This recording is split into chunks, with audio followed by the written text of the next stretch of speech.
बिस्मिल्लाहिर्रहमानिर्रहीम। Dear student, अस्सलाम वालेकुम। दुआ है कि आप सब लोग अल्लाह के फजल करम से बखैर आफ़ियत हों।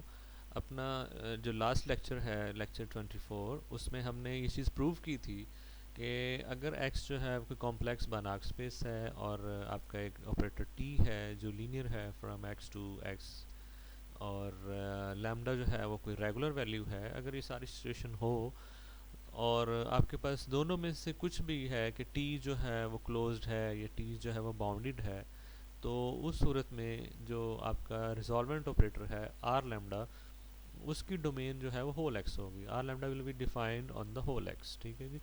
अगर टी जो है वो क्लोज्ड है या टी जो है वो बाउंडेड है, तो बेसिकली हमने टी क्लोज्ड वाला जो था उसको हमने इन डिटेल जो है वो प्रूफ किया था। क्लोज्ड ऑपरेटर हमने पढ़ा था कि ऐसा ऑपरेटर जिसका जो है वो ग्राफ क्लोज्ड हो। ग्राफ क्या होता है जी, कि अगर आप सेट बना लें ऑर्डर्ड पेयर्स का जिसमें पहले जो है वो एक्स है और साथ टी ऑफ एक्स है, image of X under T, और इसको as a subset of X cross Y where X and Y are normed spaces, उसमें एज अ सेट जो है अगर ये क्लोज्ड हो जो ग्राफ है, तो फिर हम ऐसे ऑपरेटर को कहते थे जी ऑपरेटर जो है वो क्लोज्ड है।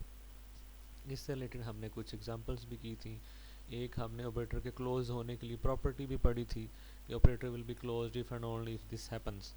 तो बेसिकली हमने क्लोज वाले पार्ट को प्रूव किया था, और जो बाउंडेड वाला पार्ट था उसमें हमने एक और थ्योरम से सपोर्ट लेते हुए प्रूव किया था कि अगर आपके पास ऑपरेटर जो है बाउंडेड है, लीनियर है और उसकी डोमेन क्लोज्ड है, तो आपके पास जो है वो ऑपरेटर जो है वो क्लोज्ड होगा। तो इसलिए बाउंडेड, अगर टी बाउंडेड होगा तो वो क्लोज्ड में कन्वर्ट हो जाता है व्हेन आपके पास एक्स इज़ अ कॉम्प्लेक्स बनाक स्पेस। बनाक होगी तो कंप्लीट होगी, कंप्लीट होगी तो क्लोज्ड होगी, ठीक है जी। और इस तरह से हमने इस चीज़ को प्रूव किया था। और जो क्लोज वाला था उसमें हमने बेसिकली एक चीज़ मैंने आपके प्रूव करने के लिए बल्कि दो चीज़ें छोड़ी थी कि अगर आपका ऑपरेटर टी जो है वो क्लोज्ड है तो टी लैम्डा भी क्लोज्ड होगा। और फिर दूसरा मैंने कहा था आप ये प्रूव करेंगे कि अगर कोई ऑपरेटर क्लोज्ड है तो उसका इन्वर्स ऑपरेटर भी क्लोज्ड होगा। तो बेसिकली अगर टी को क्लोज ले लिया जाए तो टी लैम्डा क्लोज्ड, और टी लैम्डा को क्लोज ले लिया जाए तो उसका इन्वर्स आर लैम्डा क्लोज्ड। अच्छा, अब आपके पास लैम्डा जो था that was a regular value. अच्छा, रेगुलर वैल्यू होने से हमें क्या मिला? हमें ये मिला कि इसकी डोमेन जो है वो डेंस होगी in X. Domain of R lambda is dense in X means उसका क्लोजर जो है डोमेन का इज इक्वल टू एक्स। तो जब हमने टी को क्लोज लिया तो हम फाइनली इस नतीजे पे पहुँचे कि डोमेन जो है आर लैम्डा की वो क्लोज्ड होगी। जब वो क्लोज्ड होगी तो उसका क्लोजर भी वही आ जाएगा, और पहले डेंस होने की वजह से that was equal to X. तो इस तरह से defined on the whole space X वाली जो आपने चीज़ थी उसको प्रूव कर दिया। तो आइए आज उससे नेक्स्ट जो है रिजल्ट्स जो है उनको हम देखते हैं। बिस्मिल्लाह करते हैं जी। नेक्स्ट हमारे पास थ्योरम है 7.3.1 है, ये है आपकी बुक का पेज 375। इसमें यह है कि let T is from B X X space of all bounded linear operators from a space X to X itself. लेकिन यहाँ पे x के ऊपर एक कंडीशन है, x इज़ अ बनाक स्पेस। यहाँ पे x कंप्लीट है। इनके इस थ्योरम के होल्ड करने के लिए साथ उसने लिखा है कि x जो है वो सिंपली कोई नॉर्म्ड स्पेस नहीं है बल्कि दिस इज़ कंप्लीट। तो x इज़ अ बनाक स्पेस, और फर्दर साथ कंडीशन ये प्रोवाइडेड है कि if norm of t is less than 1 then inverse of the operator I minus t exists as a boundary linear operator on the whole space X. तो इसमें दो चीज़ें हैं कि आई माइनस टी जो है ऑपरेटर, इसका इन्वर्स उसकी एग्जिस्टेंस है as a boundary linear operator, and it is on the whole space X. और फर्दर जो है कि ये जो ऑपरेटर का इन्वर्स है उसकी एक सीरीज एक्सपेंशन दे दी है कि it is sum J from zero to infinity T J means identity operator जब J is equal to zero है, आइडेंटिटी ऑपरेटर है प्लस टी है प्लस टी स्क्वेयर है प्लस सो ऑन, ठीक है जी। तो अब आप इसको प्रूव करते हैं जी। सबसे पहले जो है आपके पास ये चीज़ जो है पावर वाली ये होल्ड करती है, ठीक है जी। इसको आप देख सकते हैं आपकी बुक के अंदर जो चीज़ जो है वो गिवन है, ये है आपका पेज पेज 98 के ऊपर ये चीज़ रिटर्न है कि आपके पास किसी भी दो ऑपरेटर्स के लिए T1 T2 के लिए अगर उनका नॉर्म बाउंड्री लीनियर ऑपरेटर के लिए अगर उनका नॉर्म लिया जाता है it will be less than equal to norm of the first operator into norm of the second operator. और अगर T is a boundary linear operator from X onto X itself, ठीक है, T X के elements को ही X के elements के ऊपर जाके मैप कर रहा है, तो फिर ये लूप जो है वो शुरू हो जाएगा। आप टी को अगर बार बार अप्लाई करते हैं तो फिर आपके पास अगर टी को दो दफ़ा अप्लाई करेंगे तो T into T norm will be less than equal to T into norm of T into norm of T. तो टी का स्केयर जो है वो less than equal to T norm का स्केयर हो जाएगा। और इन जनरल आपके पास for any natural number N, ठीक है, आप इसको प्रूव कर सकते हैं, इस एक्सप्रेशन को यूज़ करते हुए ये चीज़ प्रूव की जा सकती है। Norm of T raise to the power N, ठीक है जी, is less than equal to norm of T to the power N, ठीक है जी। तो ये आपने यहाँ पे बेसिकली मेंशन किया हुआ है कि अगर आपके पास ऑपरेटर की पावर है कोई जे जैसे, उसका नॉर्म लिया जाए तो it will be less than equal to norm of operator T raise to the power J, ठीक है। और अगर हम इससे ज्योमेट्रिक सीरीज बनाते हैं ये वाली summation j from 0 to infinity, तो इस ज्योमेट्रिक सीरीज़ है, ठीक है जी, इसमें सबसे पहले i फिर प्लस t, ये वाली जैसे यहाँ पे ये नॉर्म के साथ है ना, ये विदाउट नॉर्म है, तो ऐसे ही अगर इन पे हम नॉर्म्स लगा दें तो ये नॉर्म्स के साथ आ जाएगी। तो आपके पास ये ज्योमेट्रिक सीरीज़ कब कन्वर्ज करेगी, अगर ये जो आपके पास इसकी टर्म्स हैं, इसकी टर्म्स क्या जी, जो कॉमन रेशियो है, जो भी नेक्स्ट टर्म है वो प्रीवियस को नॉर्म ऑफ टी से मल्टीप्लाई करने से हम जो है वो निकाल रहे हैं। तो ज्योमेट्रिक सीरीज़ की कन्वर्जेंस वाली आपने यहाँ पे जो है वो चीज़ यूज़ की है कि जब आपकी ये कॉमन रेशियो है which is norm of T this is less than 1, ठीक है जी। अच्छा जी, अब बेसिकली ये सीरीज़ जो है ये इसमें नॉर्म्स लगे हुए हैं, तो अगर ये नॉर्म्स वाली सीरीज़ में norm of T less than 1 है तो इसकी कन्वर्जेंस की गारंटी होगी। यहाँ पे तो गिवन है कि norm of T is less than 1, इसका मतलब क्या हो गया कि ये सीरीज़ कन्वर्ज कर रही है। तो अगर ये नॉर्म्स वाली सीरीज़ कन्वर्ज कर रही है तो विदाउट नॉर्म वाली सीरीज़ जो है इसको कहा जाएगा ये एब्सोल्युटली कन्वर्जेंट है, ठीक है जी। ये सीरीज़ है, हम क्या करते हैं इसकी टर्म्स के लेते हैं नॉर्म्स और फिर देखते हैं क्या वो कन्वर्ज कर रही है। अगर वो कन्वर्ज करे तो फिर हम कहते होते हैं कि ये वाली सीरीज़ एब्सोल्युटली कन्वर्जेंट है। तो हमारे केस में क्या है जी, जब हमने इसकी टर्म्स के ऊपर नॉर्म्स लगा के सीरीज़ बनाई तो देखा गया कि ज्योमेट्रिक सीरीज़ है और साथ ही गिवन इन्फॉर्मेशन के मुताबिक norm of T less than 1 था, तो आपके पास कॉमन रेशियो जो है वो लेस देन 1 हो गई बेसिकली। तो ज्योमेट्रिक सीरीज़ के मतलब जो हमारी स्टडी है उसने हमें इंश्योर किया, गारंटी दे दी कि आपके पास ये सीरीज़ जो है वो कन्वर्ज करेगी ये वाली, ठीक है जी, सही है।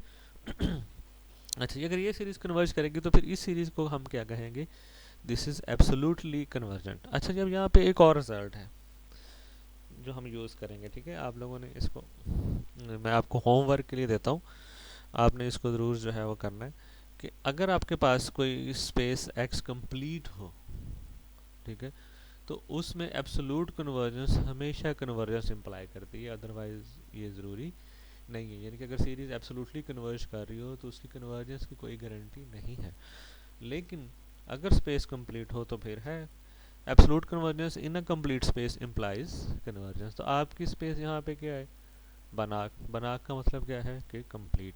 तो इस केस में अगर आप ये प्रूव कर देते हैं कि जी एक सीरीज़ जो है ये वाली वो एब्सोल्युटली कन्वर्ज कर रही है तो स्पेस की कंप्लीटनेस की वजह से गारंटी है कि ये सीरीज़ कन्वर्ज करेगी।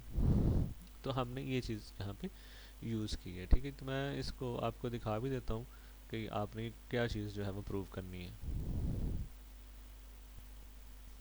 जी, आपके पेज 71 अगर आप बुक का देखते हैं तो उसमें आपके पास ये एक एक्सरसाइज है एब्सोल्यूट कन्वर्जेंस की, ठीक है जी। अच्छा जी, आपके पास एक्सरसाइज 8 है कि if in a normal space X absolute convergence of any series always implies convergence of that series then X is complete, ठीक है जी। और ऐसे ही एक्सरसाइज 9 है कि in a Banach space N absolutely convergent series is convergent.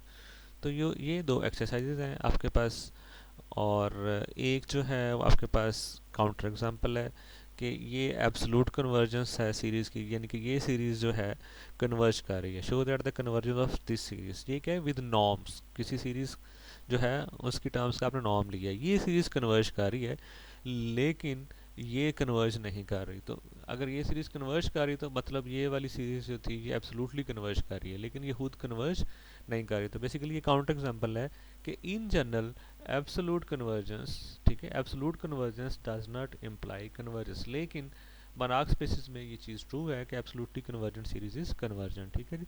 तो ये आपके पास page 1 है, उसके ऊपर ये सारी इन्फॉर्मेशन है। एब्सोल्यूट कन्वर्जेंस जो है उसकी डेफिनेशन जो है उसको भी देख लीजिएगा, इसके बैकग्राउंड में होगी, काउंट एग्जांपल भी मौजूद है और रिलेटेड जो है चीज़ें वो भी यहाँ पे अवेलेबल हैं, और हिंट्स देखिएगा, हिंट्स भी शायद अवेलेबल होंगे, ठीक है। यूजुअली हम फंक्शनल 1 में ये चीज़ें जो हैं ये करवाते होते हैं, स्पेशल इसीलिए कि ये फंक्शनल 2 में जो है वो काम आती हैं, ठीक है, इसको देख लीजिएगा। तो यहाँ पे बेसिकली आपके पास आपकी स्पेस जो है वो बनार्क स्पेस है, तो इस वजह से एब्सोल्यूट कन्वर्जेंस, यहाँ तक तो एब्सोल्यूट कन्वर्जेंस आपके पास आ गई, ठीक है जी। तो एब्सोल्यूट कन्वर्जेंस जो है स्पेस की कंप्लीटनेस की वजह से इम्प्लाई करती है कन्वर्जेंस, तो इसका मतलब है आपके पास गारंटी आ गई कि ये वाली सीरीज़ जो है कन्वर्ज कर रही है। अगर ये कन्वर्ज कर रही है तो लाजमी है कि इसकी लिमिट एग्जिस्ट करेगी, ठीक है जी। There will be some limit, sum of this series, जिसको हम सम ऑफ सीरीज़ कहते हैं, कि अगर ये सीरीज़ कन्वर्ज करती है तो इसका सम एक आएगा, और वो क्या सम जो होता है वो होता है limit of the sequence of partial sums, ठीक है। ये सारे रिलेटेड कॉन्सेप्ट जो है एक दफ़ा रिवाइज कर लीजिएगा। तो ये सीरीज़ जो है इसकी कन्वर्जेंस की हमने गारंटी ले ली, कन्वर्जेंस की गारंटी लेने के बाद इसका सम जो है कुछ अवेलेबल होगा, उसको कोई नाम दे देते हैं, ठीक है, उसको अब देखते हैं जी, एस उसने दे दिया, ठीक है जी। अच्छा जी, we denote the sum of the series by S. अब आपने प्रूव करना है कि भाई सम ऑफ द सीरीज जो है ये वाला जो है, ये वाला या ये वाला वो इसके इक्वल है, ठीक है जी। यानी कि सॉरी, जो सम ऑफ सीरीज है वो आई माइनस टी के इन्वर्स के इक्वल है, ठीक है जी। तो उसके लिए हम क्या करते हैं जी, सम और साथ आई माइनस टी का इन्वर्स, ठीक है जी, ये लेते हैं जी। आपके पास एस जो है दिस इज़ 1 - टी इन्वर्स इसके इक्वल है। तो अब आप जो है इसको शो करने के लिए कि एस जो है this is I minus T inverse, तो ये आपने एस लगा दिया। अगर ये आई माइनस टी का इन्वर्स है तो जब इसको आई माइनस टी से मल्टीप्लाई किया जाएगा तो it must give you identity, ठीक है। ये आपके पास इन आपने एन जो है अप टू एन लिया हुआ है, फिर एंड पे हम इसको लिमिट में जो है वो कन्वर्ट कर देंगे ताकि ये एस बन जाए, ठीक है जी, सही है। तो बेसिकली आपने प्रूव करना है कि S is equal to I minus T inverse, जी आपने प्रूव करना है, ठीक है जी। और एस क्या बनेगा, ये 1 + t + tn plus so on when N approaches to infinity, तब ये बनता होता है आपके पास एस। अच्छा जी, अब आप ये प्रोडक्ट चेक करते हैं जी, आई माइनस टी को आप मल्टीप्लाई करते हैं दिस nth पार्शियल सम के साथ, ठीक है, this is the nth partial sum of the series, ठीक है जी। अच्छा जी, इधर से मल्टीप्लाई करें या इधर से करें, रिजल्ट एक ही आएगा। जब इससे मल्टीप्लाई करेंगे तो आपके पास ये टेलीस्कोपिक सम है, इसमें पहली टर्म बचेगी और आखिरी बचेगी, दरमियान में जितनी भी है वो आपकी कैंसिल आउट हो जाएंगी, ठीक है। जैसे एक टी आएगा, एक नेगेटिव टी आएगा, एक टी स्क्वायर आएगा, एक नेगेटिव टी स्क्वायर आएगा, ठीक है।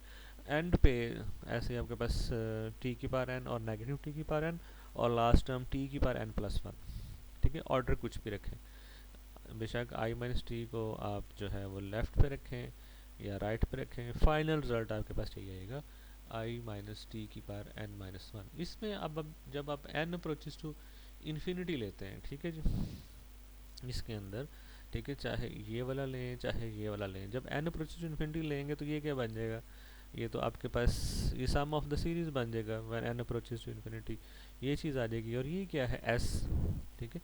When n approaches to infinity तो आपके पास आ गया i minus T into S या s into I minus T, दोनों सूरतों में रिजल्ट यही है, when n approaches to infinity. यहाँ पे लिमिट लगा दें, ठीक है जी। अब आपके पास when n approaches to infinity t की पावर n-1 अप्रोचेस टू 0 होगा, because norm of t is less than 1, ठीक है जी। तो इस तरह से आपके पास when we take limit that n approaches to infinity तो आपके पास आएगा i minus t into s which is equal to s into i minus t, और यहाँ पे ये ज़ीरो हो जाएगा, ठीक है जी, सही है, because norm of T is less than 1। ठीक है जी, सही है। तो आपके पास नॉर्म जो है वो कंटिन्यूस फंक्शन होता है, तो आपके पास व्हेन आपके पास norm of T is less than 1, तो आपके पास यहाँ पे जब आप लेंगे norm of t की power n and n approaches to infinity it will approach to 0। ठीक है, तो जब approaches to 0 है उसका norm, तो इसका मतलब है vector is approaches to 0, क्योंकि हमें पता है कि norm of 0 vector is equal to 0 जब norm space की बात करते हैं ना। ठीक है जी, norm of x is equal to 0 if and only if x is equal to 0। तो अगर ये लेस देन 1 है तो इसकी power n plus 1 approaches to 0 when n approaches to infinity. तो इसका मतलब क्या है कि t की पावर n प्लस 1 जो है दिस अप्रोचेस टू 0। अच्छा जी, इस तरह से हमारे पास क्या आ गया जी, ये तो i माइनस टी के साथ जब n अप्रोचेस टू इन्फिनिटी लिया, ये सीरीज का सम बन गया s, ये 1 प्लस टी स्क्र एंड सो ऑन बन गया ना। ये अब यहाँ पे डॉट डॉट डॉट के साथ आ जाएगा, ये लास्ट टर्म खत्म हो जाएगी, पहले तो nth पार्ट से सम लिखा हुआ था। ऐसे ही when N approaches to infinity, इसमें भी क्या आ जाएगा 1 प्लस टी स्क्र एंड सो ऑन। तो I minus T into S is equal to S into I minus T, and वो दोनों सम्स क्या है, limit of this when N approaches to infinity and this approaches to zero, तो I आ गया। ये चीज़ बन गई आपके पास। ठीक है, लिमिट लगाने के बाद, बेसिकली ये चीज़ लिमिट अप्लाई करने के बाद। तो यहाँ से अब क्या प्रूव किया जी आपने कि I minus T into S is equal to S into I minus T is equal to 1। तो सम ऑफ सीरीज क्या है जी, सम ऑफ सीरीज ये साथ वाले का इन्वर्स है, और साथ वाला क्या है जी, आई माइनस टी। तो thus we have shown that S is equal to I minus T inverse. ठीक है जी, सही है। तो यही हमने प्रूव करना था। ठीक है जी। अच्छा, उसके बाद इसमें एक और भी चीज़ थी, उसको भी साथ ही डिस्कस कर लेते हैं। कि सबसे पहले तो एग्जिस्टेंस है, और फिर जो है as a boundary linear operator इसकी बाउंड्रीनेस को भी आपने डिस्कस कर लेना है, और फिर आपने ये भी आर्गूमेंट मुझे बताना है कि why this is defined on the whole space X. ठीक है जी, तो ये सारे सवाल जो हैं आपने मुझे जवाब देने हैं। ठीक है, थैंक यू, यहीं तक रखिएगा, अल्लाह हाफिज़।